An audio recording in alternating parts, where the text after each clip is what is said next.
Okay. Awesome.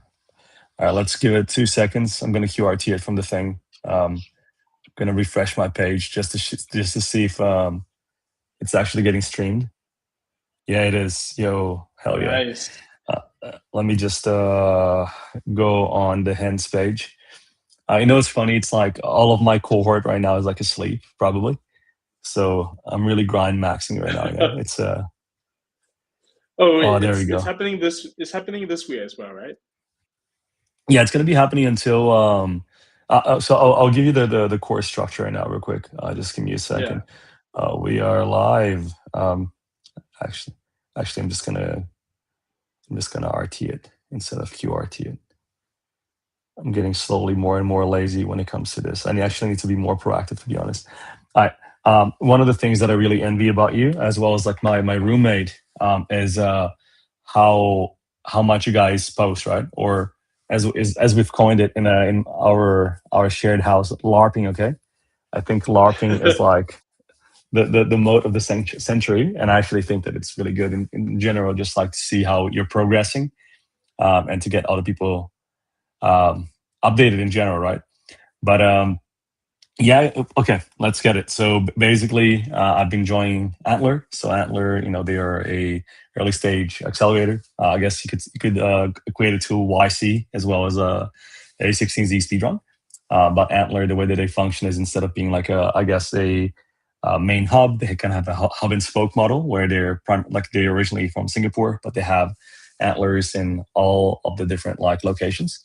So I'm in Antler, Sydney, or rather Australia, and it happens 2 times per year. Around 4,000 people usually apply. I didn't apply; I got invited, but um, Wow. that's besides the point. Which is, you know, obviously very blessed, right place, right time.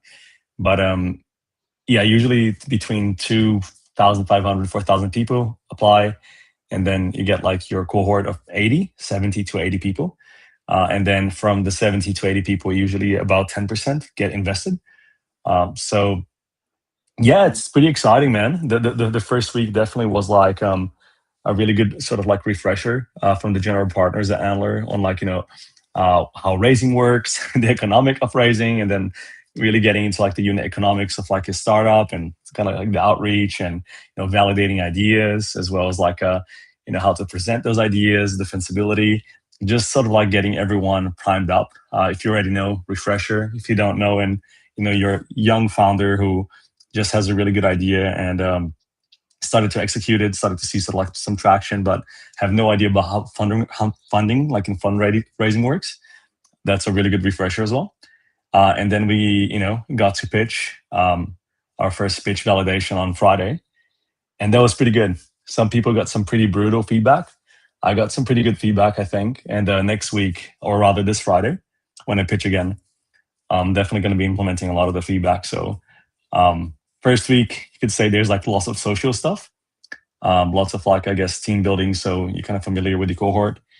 And this week onwards is going to be just you know long, long late grinds, basically just like outreach, validation. This stuff that you and I are already doing for both Clash of Perps as well as Hens. So yeah, you know it's going to be just really cool to kind of build it together with different people from the Sydney office. Yeah. What's the day to day like? So like besides the sessions that you have regarding building up your deck or how to pitch to investors or moat of your product or your startup. I guess Is the rest of the time that you're spending mostly around building the product, or is it around getting user interviews? Yeah. Okay, so I guess it depends on like how we go or like what stage you are. Obviously, right now, I already have some like you know user interviews and validation. Obviously, already have some scheduled as well as like you know from some people that have already been using the platform. So right now, I'm more on like sort of like the continual founder outreach and growth, and I guess more like you know marketing and getting a little bit more validation on the current state of the product. I think that you and I we both know that obviously from your previous experiences that like you just have to throw it out there, see what sticks. slightly sort of like pivot some if things don't necessarily work out, or like sort of like shift directions towards the general sort of like future idea of the product, but just change the way how things work, and just keep going. And if things don't work out, you try something new, right? So Yeah. that's kind of like what. So I guess that sentence kind of describes where a large portion of the cohort is. So like you're either validating your idea right now, meaning that like you might have come up with an idea that was super like well cooked into Antler, or you might have and you might sort of like get some really harsh reality check from the general partners, or you have like something, it's cooking, it's pretty good, just needs a little bit of tweaking, continuous sort of like storytelling, and like just really getting the founder story and the wedge right, and just get it out there basically. So all right, to answer your question now, what's the day today look like? So wake up at maybe 8 a.m. whatever. Then the Airbnb that me and my roommate over here are sharing is about a 20-minute walk from the Antler office. So very, very blessed. It's a pretty good walk away from like a long walk from the opera house, but it's still walkable, like maybe an hour, 2 hours walk. Fantastic view, man, so crazy. Anyway, we go to the office, get a coffee. Usually there's like either a master class or like some sort of like morning stand up that we're going. We're going to be actually having a community morning stand up that me and some of the cohort fellows are going to be doing as well, just to get everyone accountable. And then there's either a couple of events that are happening during the day, maybe some sort of like fireside chats with Antler backed founders, or maybe some sort of like for example, on Wednesdays we have like this pizza and drinks, so people kind of catch up or whatever. Or you just keep grinding. You just keep grinding, keep working from a really nice office that has like premium coffee and really good city views. And the most important part, get feedback from everyone, whether it's founders, whether it's users, or whether it's the general partners. So this week I have 4 calls booked with Antler, personnel. And next week I have another call booked with one of the general partners. So very exciting, hence is definitely going to get stress test very, very hard. Nice. And are there interactions between the startups, and like how are those like? Have you met other crypto related or like crypto S or prediction market S projects similar to yours? Let me think. I don't think so. Funnily enough, this cohort, I'll tell you what type of startups are, because there's some really interesting ones. Just in a podcast right now, I'm actually getting some feedback on my pitch deck. We're talking right now, which is really funny. Obviously some folks like to have it on a matrix, right? But I think in general, like kind of showcasing your features versus other people's features, obviously it can be exhaustive. Kind of depends on how you kind of like positioning yourself, because sometimes you're crossover amongst different things, particularly with Hens, for instance, since we're kind of like aggregator, and then there's the AI terminal, there's like whatever. It's quite hard, I guess, to sort of like really describe everything, because are you going to be sort of comparing yourself with like maybe an alpha AI, or maybe like a TradFi, or is it more like a Polymarket or Hyperliquid, where I guess like where it's kind of like the boundary of like, okay, we're doing all of this crazy stuff that Hyperliquid's not doing, but then okay, are you actually taking into consideration there that are aggregator platforms that might be doing something similar, but like a little bit different than what you're doing, right? So the way that I positioned it in my pitch deck was more of like a matrix, right? But then there's an issue that comes with a matrix, as we all know, which is like you're always on the top right? Everyone's doing something, but then you're always bang on the top right. You're the magnum opus. You never do anything wrong. All right. So actually, what are your thoughts on that one? To be honest, like when you've done pitch decks before, what's your usual go-to when it comes to the what's it called, the competitor matrix? I think for to be honest, I have never done a proper pitch deck. I do understand what you mean by the matrix. It's the 4 quadrants, right? Then you show basically that in this case, hands is all the way to the top right based on like two different axes. Yeah, like some sort of like maybe execution, maybe like like AI, maybe fee retention, like whatever. Yeah, Yeah. Versus like the table comparison method, yeah. I think that is better, but yeah, to be honest, I guess it's very hard, right? Especially like in the case of Clash of Pubs, I don't Yeah. think there's. Yeah, I mean, it's just a very weird intersection. So I guess we can really be on the top right hand corner of that quadrant. I But yeah, like I don't and like then on the bottom left, right, is like Clash of Clans, I I would Yeah, think that man. yeah, I don't know. But yeah, I think yeah, that's hard. I guess yeah, building a pitch, Yeah. right? Yeah, I For mean, like, right now I think like, PMF or like just getting user and growth, it kind of speaks louder than regularly, obviously, a pitch yeah, deck, but showcasing that you've done your research is always very valuable, whether it's TradFi or DeFi. So I get the feedback anyway. yeah. All right. So Other yeah, go yeah, on. sorry. Sorry.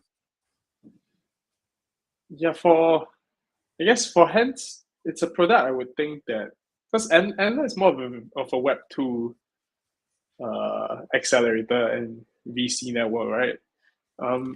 I Oh guess how do you man, yeah, I'll actually tell yeah. you this, right? I actually spoke to so this guy called Stefan Knight. He a fantastic general partner and Antler, part of the IC. Gave me some good feedback in terms of like his perspective on trading in general. Is a super crack programmer, okay? And Uh-huh. he basically said that the ex CMO of Binance Australia actually is the founder or like in the team of like an Antler backed startup. So it's pretty funny intersection, but also that there's this protocol called Spice protocol that's trying to sort of like tokenize US stable coins like with a specific collateral, like I think real estate is an Antler backed startup, and Oh, they have like Tyco Ventures and Antler, I think, for their pre-seed or their seed. Forgot. Um, so that's really interesting. And then there's that also that really I didn't know this one, but like that really popular stablecoin one. Was it Hi-Fi? I forgot. But that one's also Antler backed. So it does seem like wow. Antler has its octopus, its Okay, octopus, what's it okay. called, tentacles around different things. But you wouldn't expect that, right? Like you'd be like, oh, Yeah, dude, Antler is super like maybe more robotics or maybe sort of like more B2B SaaS or just your usual like sort of like TradFi stuff. But they do know their stuff, and I'm sure that they're friends with people that know their stuff in case they need to ask questions as well. yeah, that's interesting. Okay, okay. I didn't expect that. That's cool. Okay, okay. Yeah. I guess it's easier to explain to them that I guess they already understand. Yeah, and it was really funny talking to James, one of the general partners. After showing the pitch deck, and he's like, "Oh, cool. You mentioned Kalshi and Hyperliquid and the likes, So I'm like, "Oh, damn. Okay, these guys." Know. And I spoke to Mike as well, like one of the general partners, who was apparently the second um, APAC Uber, what's it called, hire in APAC. Back in the days, and he I'm like, oh, you familiar with Hyperliquid? Yeah, like yeah, I know Hyperliquid. I'm like, yo, I got like as you'd expect, right? Like, I mean, it's such a huge name. I think it's just obviously he has interest in this kind of field as well. um Not to diverge too much, but I'll tell you a few startups that like really caught my eye. So obviously my roommate, he's working. Have you ever messed around with breadboards or like Arduinos or Raspberry Pis or whatever? no, no. Those are more Okay, physical but you're familiar software, with right? it, right? You're Yes, familiar yes. with like how breadboards are Raspberry Pi. usually used for prototype. Yeah, and then you have like circuit boards, right? But then like Yeah. whenever you're actually learning, you have breadboards, which are really good ways for you to sort of like visualize and practice circuits, right? For you to actually prototype. Um, so when if you've ever done electrical engineering, in my Mhm. former life, right, in my university, I was a mechatronics engineer, a student in computer science and maths. So I did mess it around because part of the degree was electrical engineering.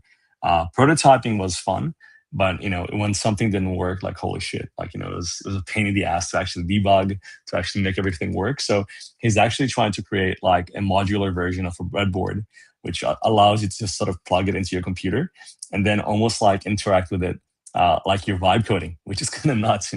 So picture like prototyping circuit boards through the USB through vibe coding, and then you can kind of like read the actual circuitry and the outputs and the voltage, and that's pretty nuts. And what's crazy as well is the guy is like a 22-year-old. So there are definitely some very cracked guys in Antler right now.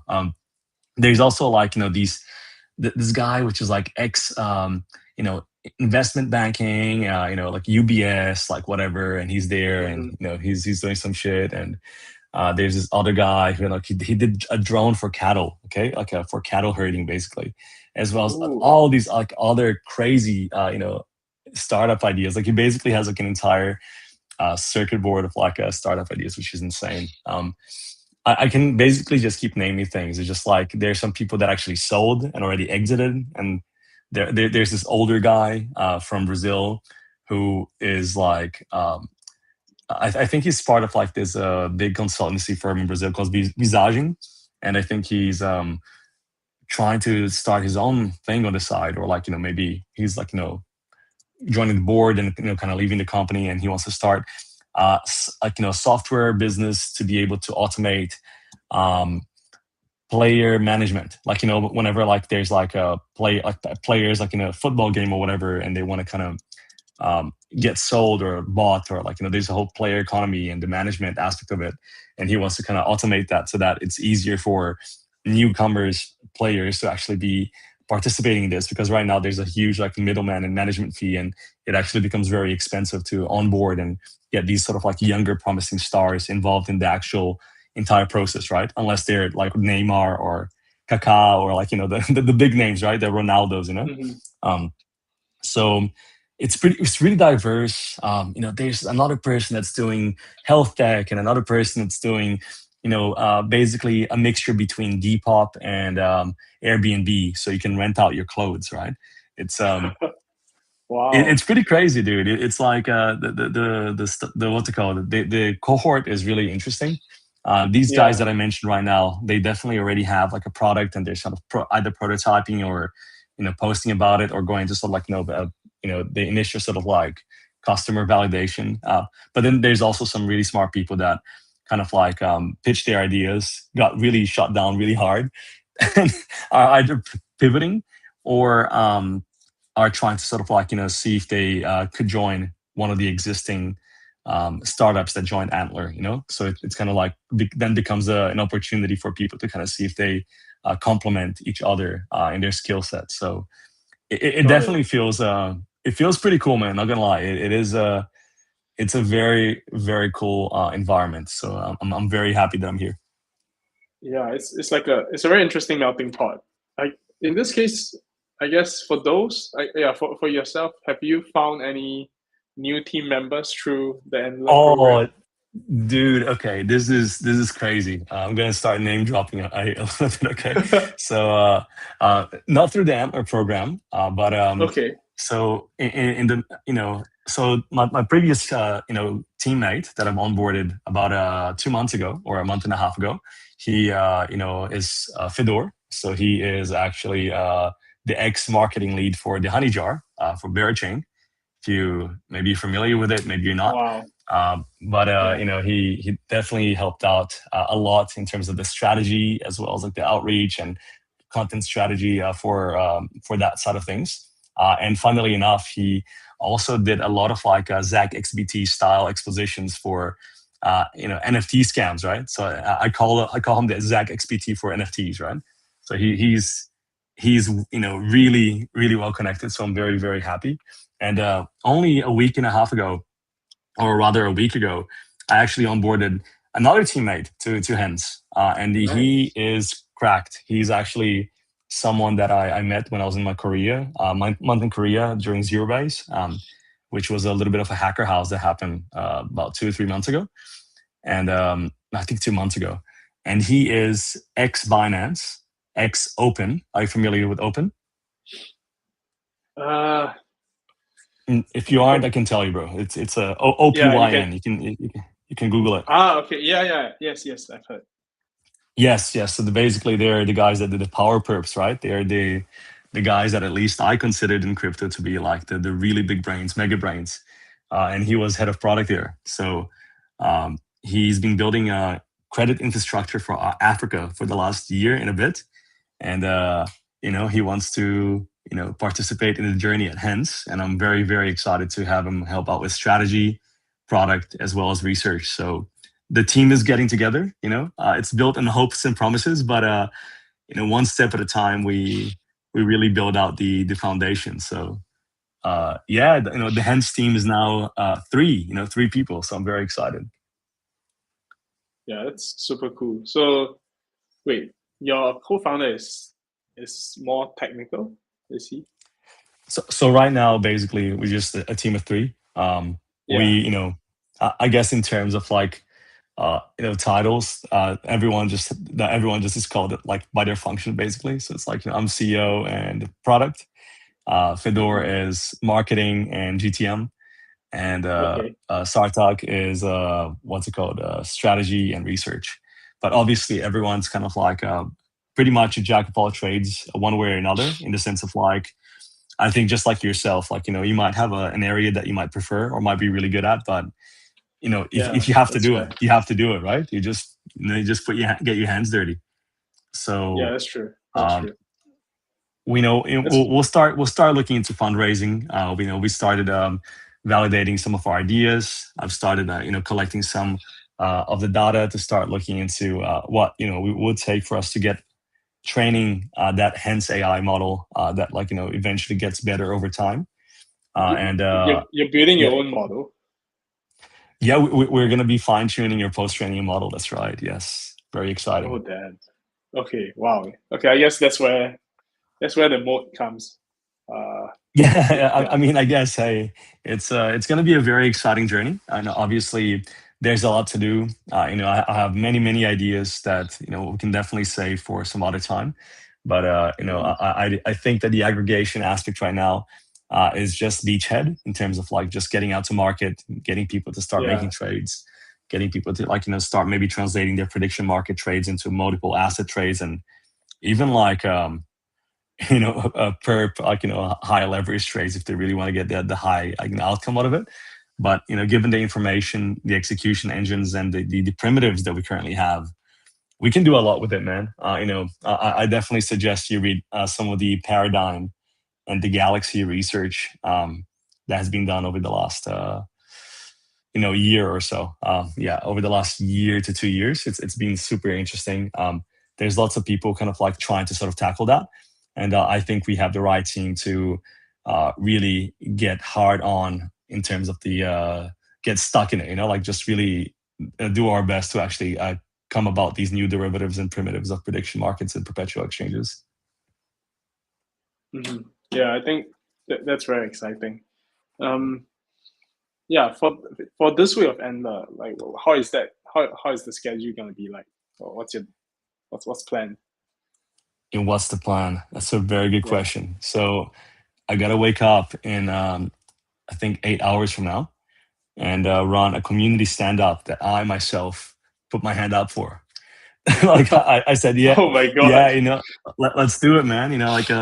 I really want to like make the best out of these 4 weeks. You know what I mean? Like, if I'm Yeah. over here, you know, Antler gave me a small stipend for me to be able to like, get this Airbnb that I'm sharing with another Antler founder, and might as well get everything done as well as possible.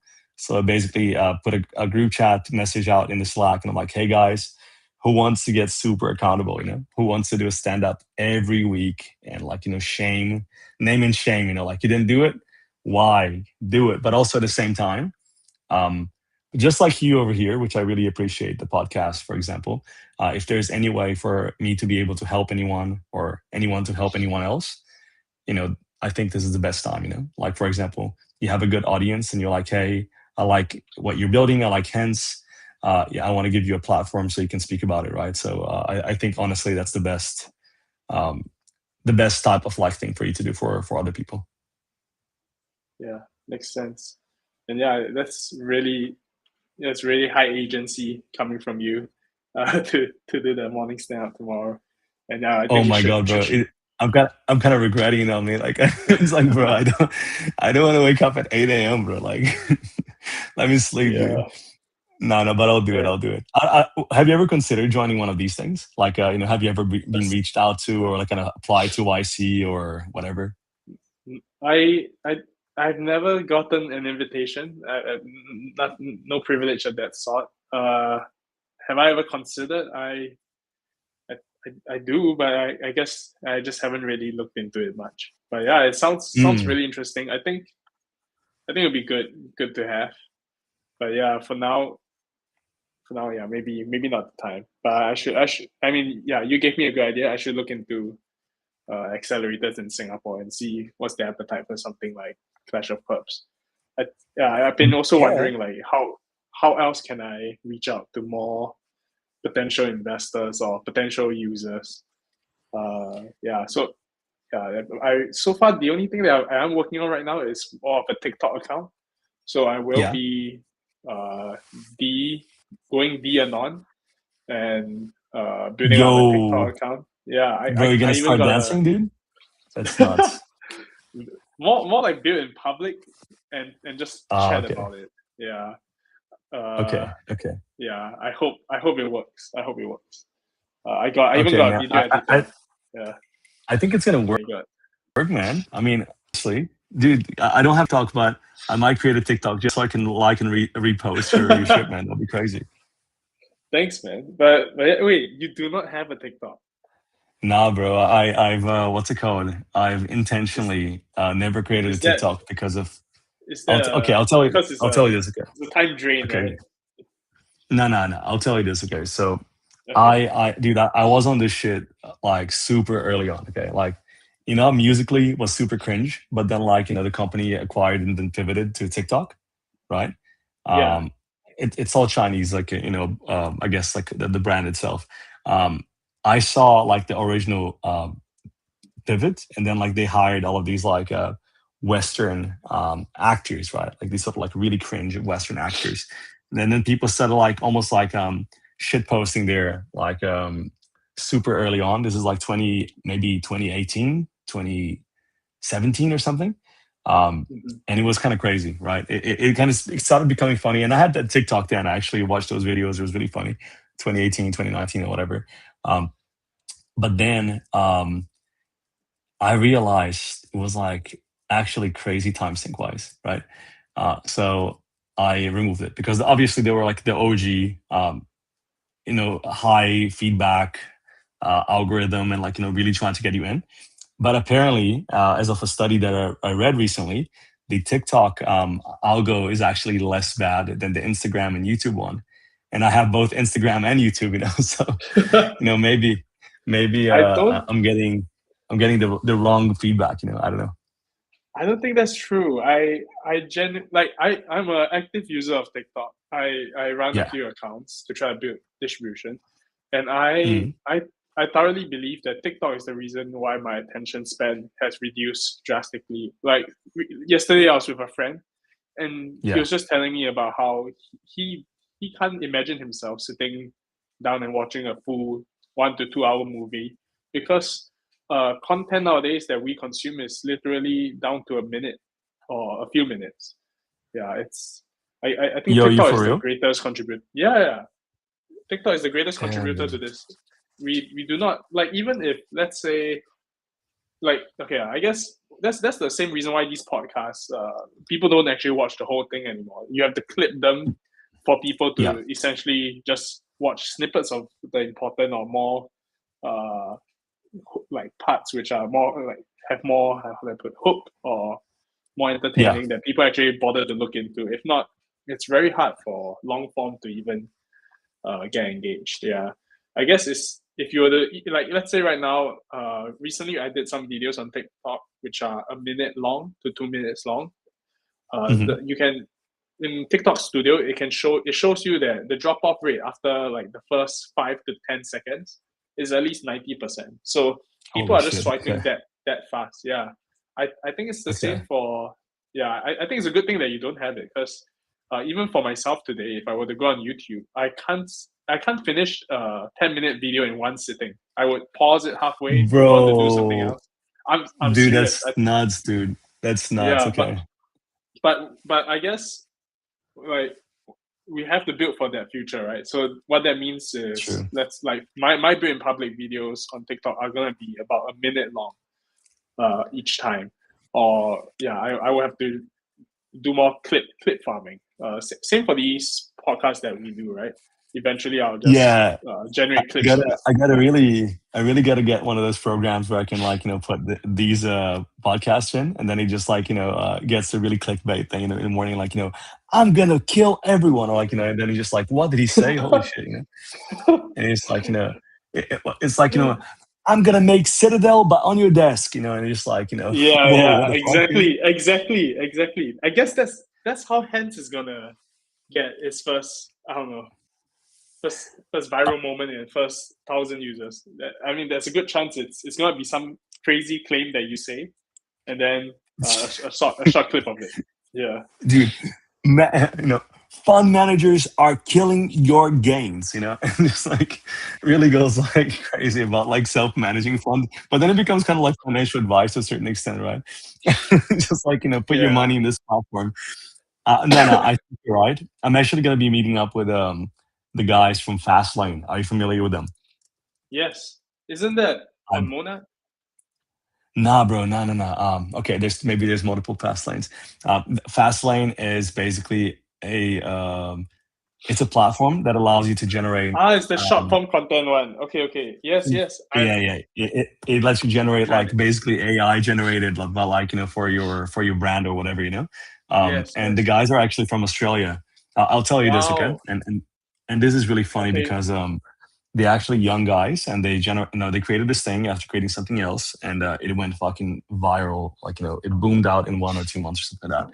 They went to couple of VCs, and then they asked them, or maybe there's like a founder LARP story or something. I don't know, but if it's real, damn. Basically, they went to the VCs, and the VCs were like, "All right, where do you expect yourself in the next year?" And then they go like, "Oh, in our own office, like we're gonna be having this, and this." And then the VC scoffs at them like, your own office, like come on, like be real, like 6 months, 12 months, you're not gonna have your own office. And then they're like, dude, what the fuck, like why are you shooting me down, like like what the fuck? What's This. this crazy claim, and then they flew on their own dime or something, or like maybe on some profits all the way to San Francisco, and they raised $1 million or whatever it was for their Wow. first round. That's not Yeah, bad. Yeah. which makes you go like maybe more than a million. I don't know. They're like cracked right now. They're going crazy, but it kind of just kind of shows you like the appetite of risk of San Francisco, and how like younger folk are just like that are super risk on and super sort of visionary. They get treated quite seriously in that kind of culture. I'm not necessarily putting shame in Australia in general, but I do think that this is something that we kind of need to reflect as a country. How come how come we're so comfortable with just participating in government schemes when it comes to like real estate agents and maybe it might be because of the actual population size. Like maybe we just don't have the B2C like audience for people to actually sort of consume this.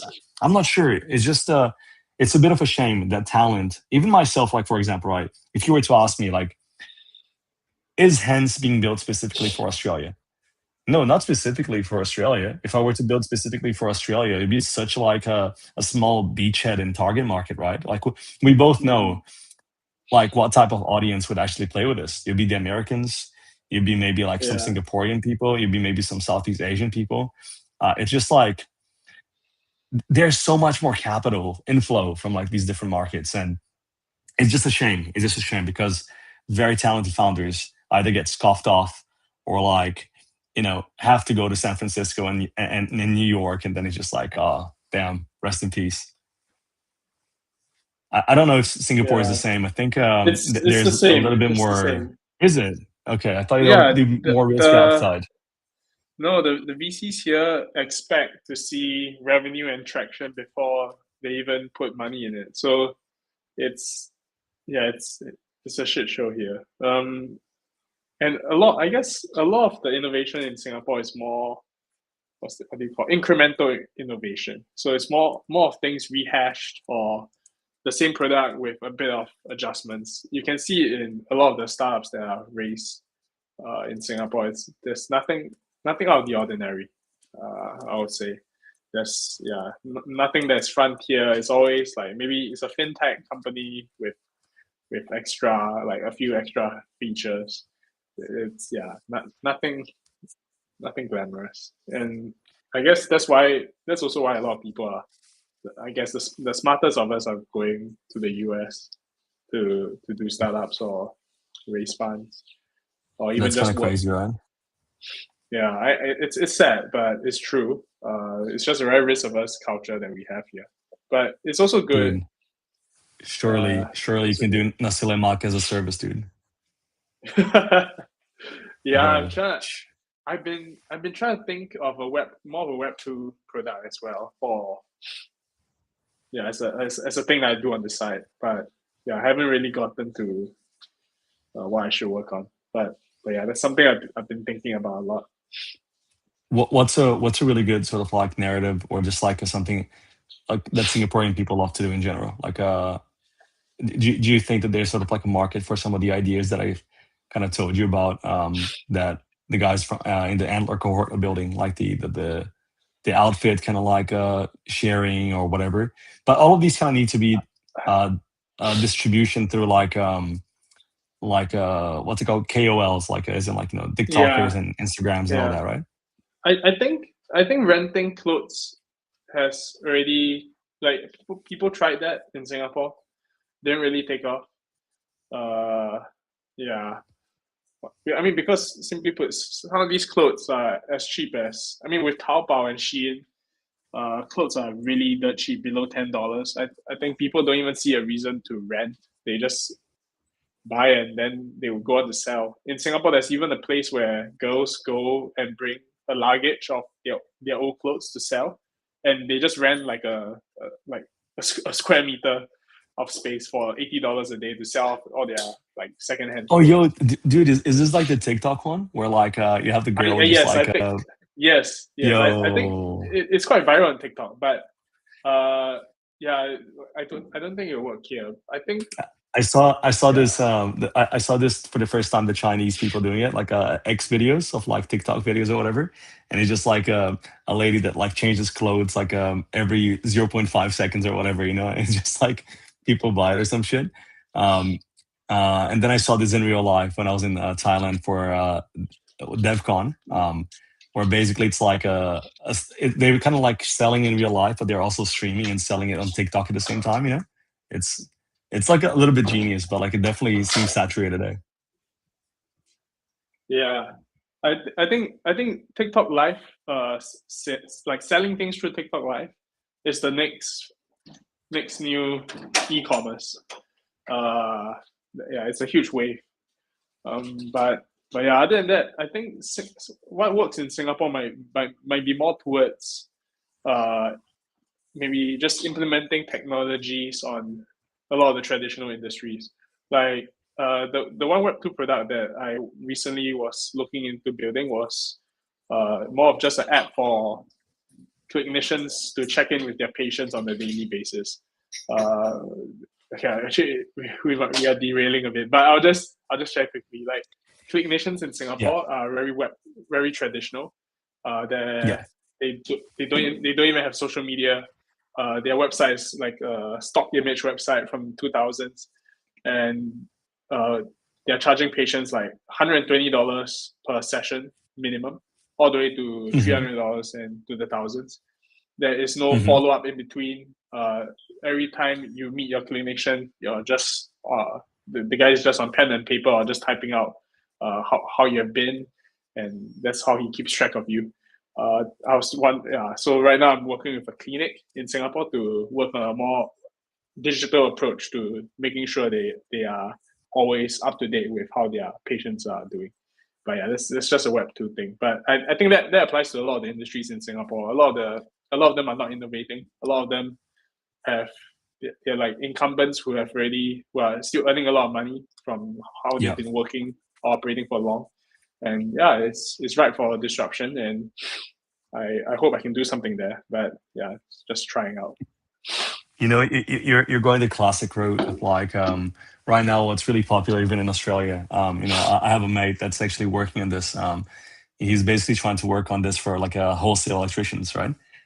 In terms of Mm-hmm. like trying to automate like a lot of the stuff that they work in because of how like it's a very sort of similar market where it's basically like a reputation based market. It's like it's pen and paper and people don't give a shit about like automating, but they hate the billing. They hate like all of these sort of like processes that could be automated because they're also always the same.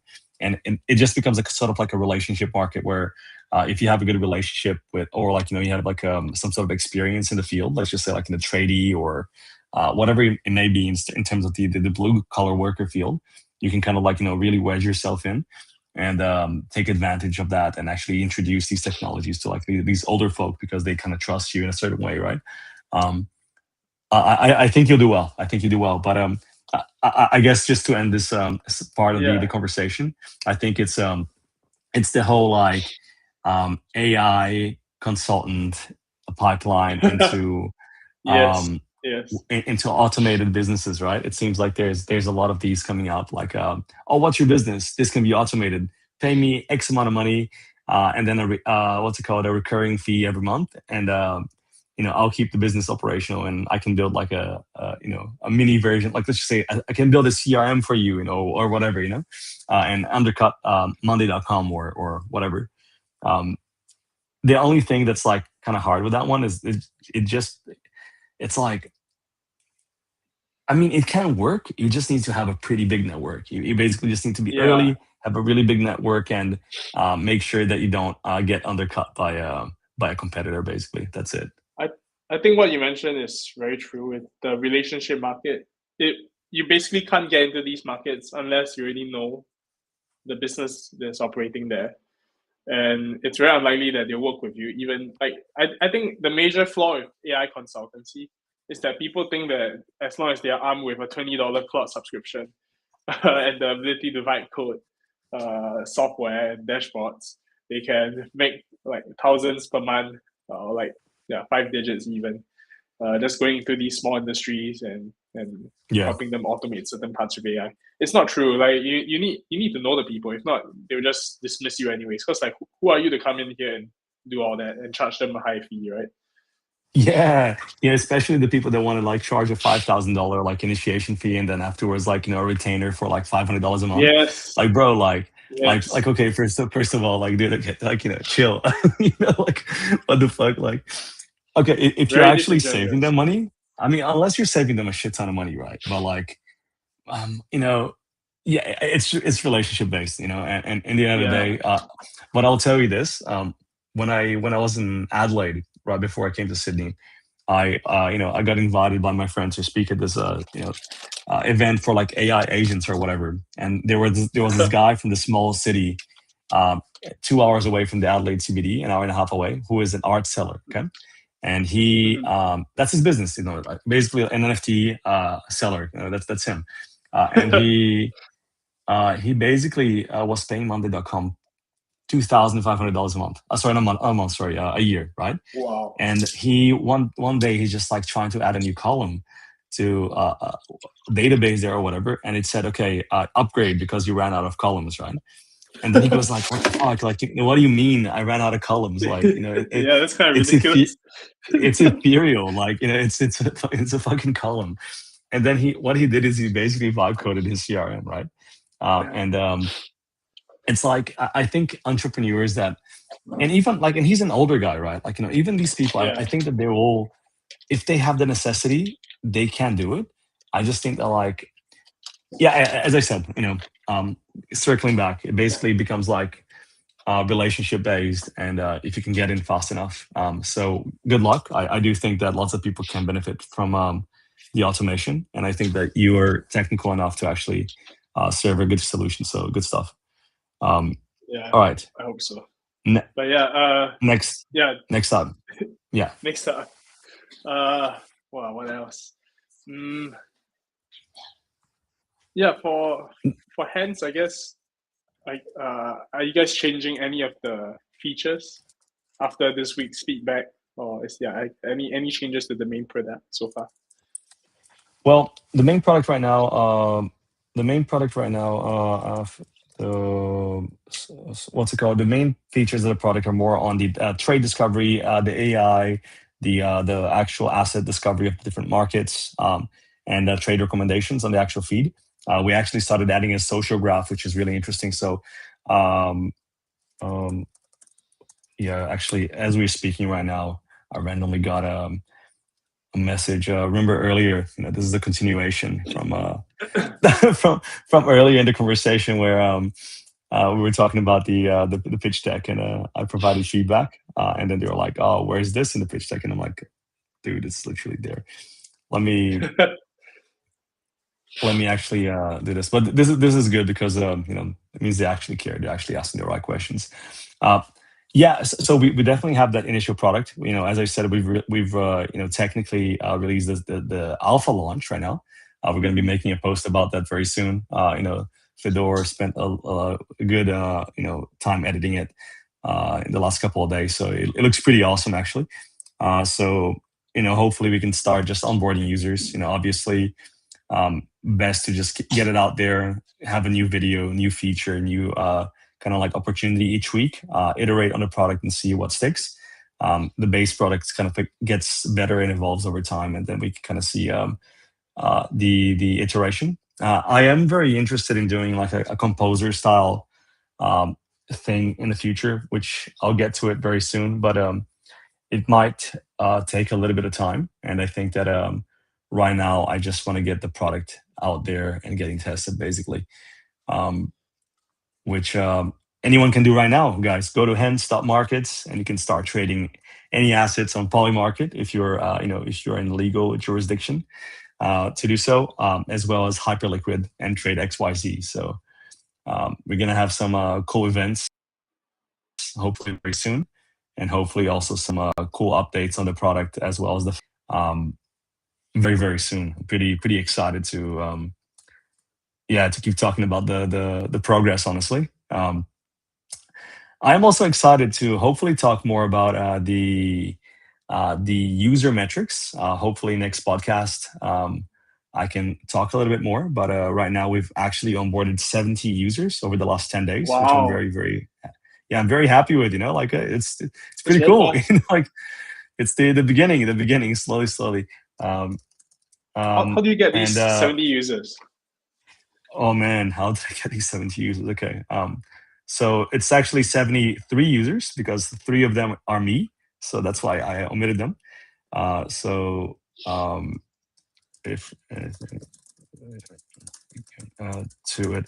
Here's what I did. Okay, so a few of the users actually were onboarded by the me just going around on Antler and asking people that had an interest to actually try it out, to sign up on to the project. So obviously it's live right now. You can literally just enter email and externally owned address is produced through Privy.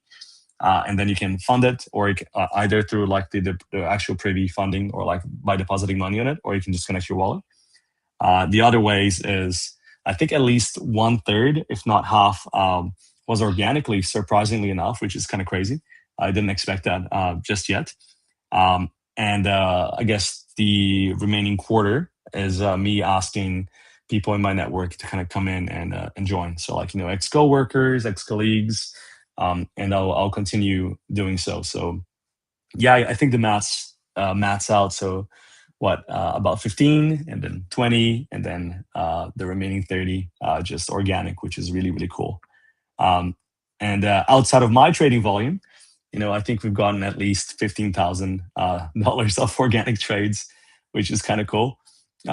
So hopefully at some point in the near future we'll be reaching Clash of Perps $50 million per month. And yeah, I'll continue doing that, and hopefully I'll continue picking your brain at good ways to try and get those numbers pumping up. Because yeah, man, it's still it's kind of crazy still. 50 million per month is kind of nuts. Yeah, it's been declining actually. So we are currently at 38. Yeah, but we should bring it back up soon. It's been taking a lot of time, but our trading bot is in a much better shape now, and we should be able to go live with it by hopefully next week or this week. Man, Dude, tell me about the trading bot. Are we gonna start competing? What's happening? Is Clash of Perps gonna actually turn into Clash of Hens? What's happening? let me show you actually, yeah, I can show you the trading bot. Let me just Yeah, dude, I would love that.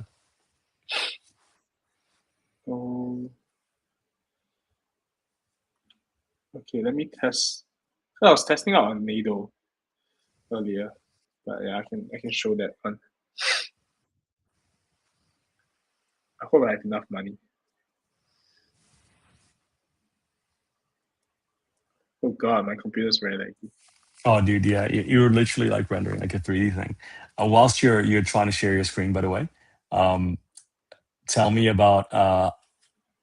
I guess where do you kind of envision the future for Clash of Perps? Because obviously you're adding new characters, you're adding new mechanics, new missions. Wow. So you're really kind of like getting like a little ecosystem kind of going together, where it's kind of like just gets incentivized by people interacting with different dexes, right? You're kind of shilling purple and sushi, so definitely some pretty good integrations, hopefully. I'm just kind of wondering where is it going to go? Is it like I guess you're really kind of targeting the retail. And by the way, man, 38 million is nothing to scoff at. What are you talking about, bro? That's like nuts. Yeah, it's still a lot, but we need to keep it up. I agree. I'm the friend I met yesterday. He was saying that a startup should aim for 1 million ARR. If not, it shouldn't be considered at all. So I heard that feedback from him. I've been working the math backwards on how to get to 1 million ARR. It's definitely very hard, but yeah, it can't come from just trading volume alone.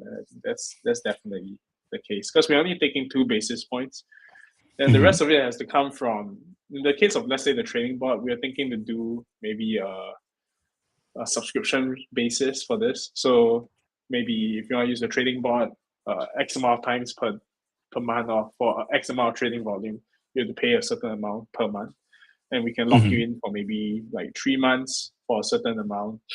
Yeah, so hopefully that makes our revenue more predictable. But yeah, it's quite hard because trading fees is 2 basis points. So even if, let's say, we were doing 50 million in the past 30 days, that only comes up to a 10,000. That's right. That's right. Yeah. So if we want to hit anywhere close to 1 million ARR, we need like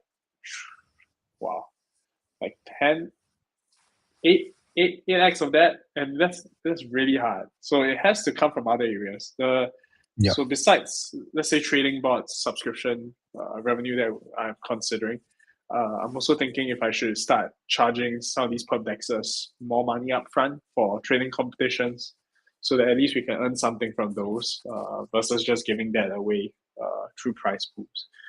Yeah, so it's pretty. I don't know how to go. I honestly don't know how to get there, but I'll try. Yeah. I think you're on it. In a quick podcast, BRB. Yeah, I think that you're right in terms of trying to sort of expand externally. I do think that the subscription model does work to a certain extent. Obviously, in your case, you're kind of still going into like the incentive territory, which is like, okay, if you're going to be using the trading bot maybe to kind of like auto farm, right? Like the resources. I think that's a really way to kind of like frame it, right? Because you have this auto click here, or like, what's it called, like Egg Inc. I'm talking about, like those like games on mobile or whatever. Like you can like manually do the activities to be able to then get the components to automatically kind of like farm things. So maybe treating the trading bot as like a way to kind of do that, where you're trying to farm resources by maybe trying to keep like a delta neutral portfolio or something as part of like the strategy, right? Because I kind of saw that there's like a you can. Yeah. We currently have DCA and this. It's quite. It honestly depends on the perp dex as well for the cost effectiveness. Let's say on Decibel, $1 million would take around $300 in cost. $1 million in volume would take $300 in cost. On something like Ostium, it takes $1,000 just to get $1 million in trading volume. So it really depends on the spread that some of these publixers have, the liquidity that they have, the fees that they put on, and our 2 basis points, and then how much can we minimize their loss while helping them trade. That's the hard part. Look, I don't think it's a bad thing to start with trading fees. Not trading fees, sorry, with a builder code like we are right now anyway. But eventually we do kind of have to think about exactly what you're talking about right now. Either some sort of like subscription model which actually gives value to the user, whether it be like participating in competitions, or like whether it be actually making good trades or playing the game nicely, or whether it be in things like API usage, or like sort of like the model creation in our case, or the creation of like primitives and derivatives of like certain market types, because as both of us know, those usually tend to make the largest sort of like wave in terms of actual revenue, right? It's like you are either kind of creating a new primitive and earning a shit ton of like volume. You are an incumbent or sort of like laggard, and you're kind of like making the same type of like revenue, but just like kind of copying the idea, or you end up like creating some sort of like a wrapper which tries to sort of differentiate yourself through actual activity, or like some sort of like distribution activity. But it is interesting though, because not too long ago, the continual sort of validation of the thesis that you and I, what we spoke about last time, which is everything's kind of ready, and we just have to sort of expose people to making good trades, or sort of like some sort of like good financial decision, or just like expose them to sort of like trading in a good way, is FOMO, right? Which recently raised at a $500 million valuation, right? Or a $700 million valuation. Yeah, they raised like a shit ton of money, 75 or whatever large 8-figure number was. But obviously they're like, we can't use them as like your average Joe. I think that they onboarded 600,000 plus users in 18 months, right? So, they have their own fees, and then they added builder codes recently, and in the first like month of builder codes, I think that they generated $260,000 in revenue. So, from Hyperliquid, I think so. I think distribution into some sort of like profitability ends up being really good, but I do think that fundraising ends up being a really big play in terms of the catalyst of like how quickly you can get funding to start getting into like the mode of like the distribution games, and then eventually into actually funneling that into some sort of business model that ends up actually being the 1 million ARR profitable business, right? So yeah, let's see, man. I do think you have something here anyway. So just get the distribution going. Do the what we spoke about last time, like the party room for discoverability. And I think as soon as you actually have either hit TikTok, where people are actually like, you're going to be trading while playing games, or like, screw Clash of Clans, I want to make money while playing games. I think that you can definitely run some pretty cool UGCs that are really creative, I think. So I think the next problem with that is, how do I onboard them effectively, right? Even if I do get very good UGC content going, the onboarding process through Privy, like right now I do have Privy for the wallet logins, which is like you can use email, but thereafter, like how do you deposit funds into the pub decks? All that is still very cumbersome. It needs. I've been looking at FOMO and I've been looking at Polymarket. I think those are the only two of the major crypto projects that have good Web2 adoption. And how are they building out their wallet infrastructure?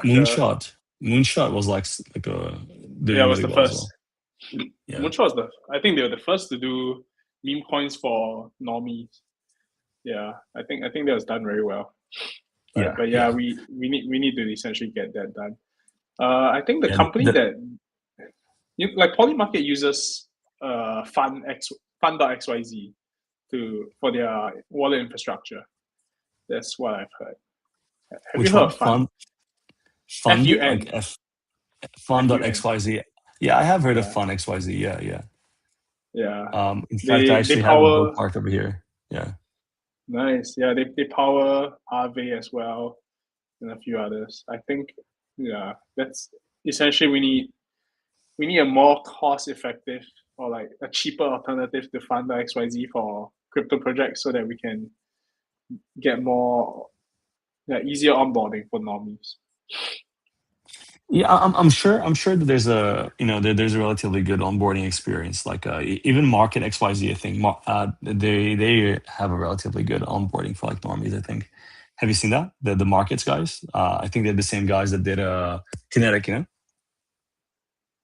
Oh wait, what's the handle?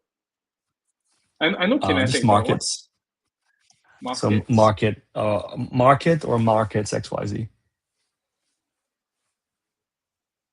Oh, okay. I did not see that. Yeah, yeah, yeah, yeah. They're obviously they're not as Oh, they're on big mobile as as like well.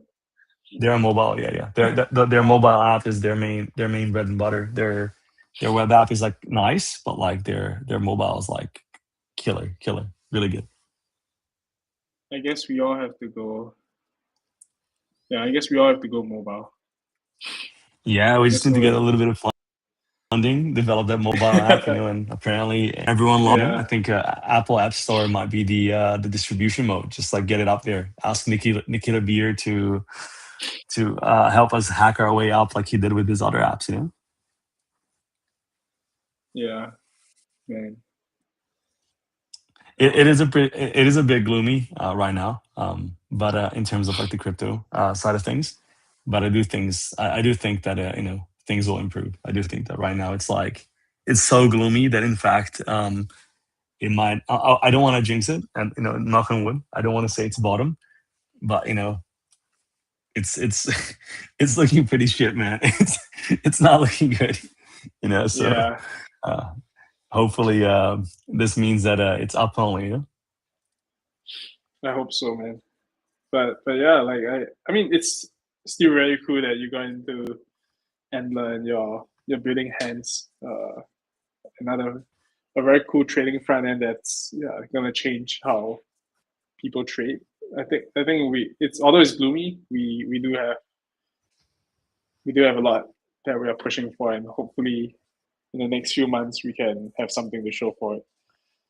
That's it. I think it's all going to change. And to quote many founders before me, ETHLand was built on a bear market, and ETHLand is now called Aave, So it's always the darkest, like the builders always build during a bear market. So you and I hopefully are builders, So Yeah, much success, man, and I really appreciate another little podcast.